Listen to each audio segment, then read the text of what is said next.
Assalamualaikum warahmatullahi wabarakatuh.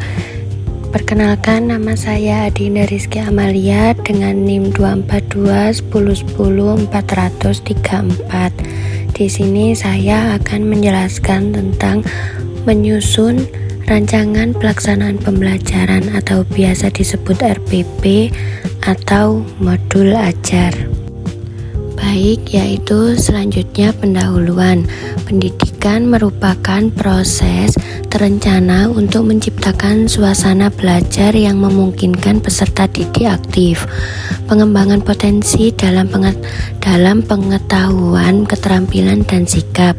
Guru berperan penting sebagai perancang pembelajaran yang bermakna melalui penyusunan rancangan pelaksanaan pembelajaran atau modul ajar sebagai panduan pelaksanaan kegiatan belajar. Perubahan paradigma melalui kurikulum merdeka menekankan pembelajaran berorientasi kompetensi, diferensiasi, dan penguatan karakter. Karena itu, RPP berkembang menjadi modul ajar yang berisi tujuan, langkah kegiatan, asesmen, serta sumber belajar sesuai karakteristik peserta didik.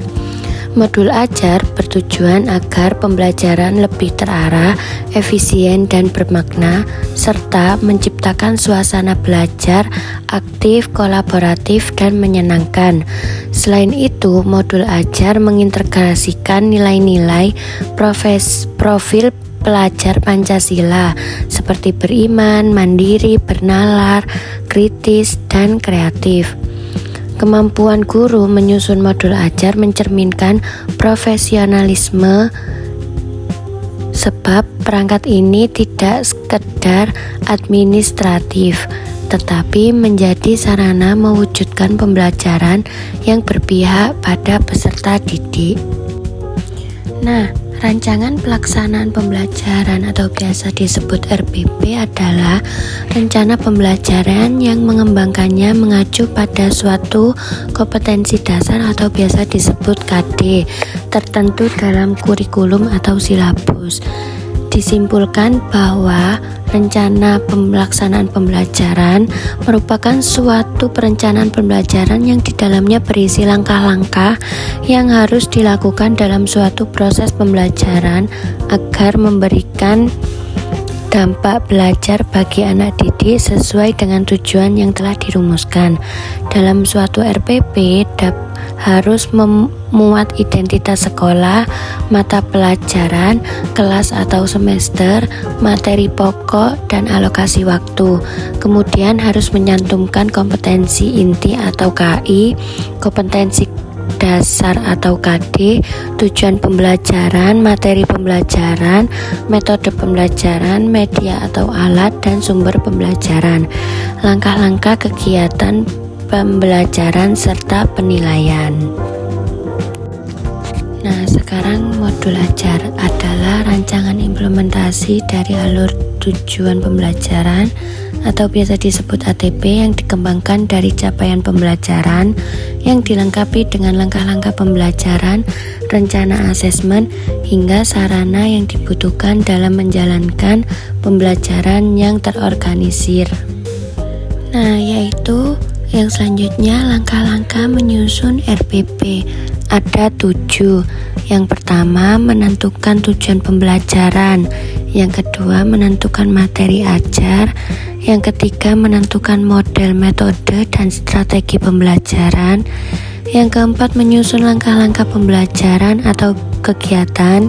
Yang kelima, menentukan instrumen dan teknik penilaian. Yang keenam, menyiapkan media dan sumber belajar. Dan yang terakhir, nomor 7, refleksi dan revisi rancangan pelaksanaan pembelajaran.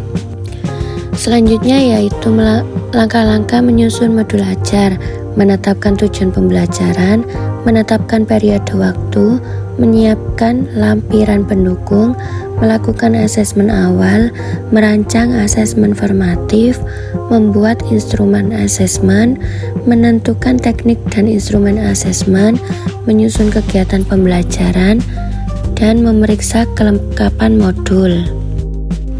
Nah, yaitu selanjutnya mengintegrasikan nilai Islam dalam pembelajaran. Pentingnya penerapan nilai-nilai Islam seperti kejujuran, disiplin, dan tanggung jawab dalam pembelajaran PAI untuk membentuk karakter peserta didik melalui metode studi kepustakaan. Penelitian ini menekankan peran guru sebagai teladan dan fasilitator dalam mengintegrasikan nilai keislaman melalui pendekatan kontekstual, pembiasaan, dan kegiatan religius di sekolah.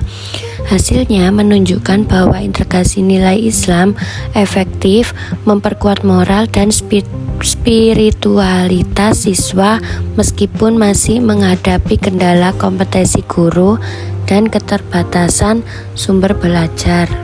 Selanjutnya yaitu kesimpulan. Modul ajar adalah pengembangan dari RPP dalam kurikulum Merdeka yang menekankan pembelajaran berbasis kompetensi, karakter, dan diferensi. Guru menyusun modul sebagai wujud profesionalisme, bukan sekedar administrasi, dengan memuat tujuan, langkah kegiatan, asesmen, dan sumber belajar. Nilai-nilai profil pelajar Pancasila dan Islam seperti jujur, disiplin, dan tanggung jawab turut diintegrasikan untuk membentuk karakter peserta didik. Meskipun ada tantangan, pendekatan kontekstual dan religius terbukti efektif memperkuat moral dan spiritual siswa.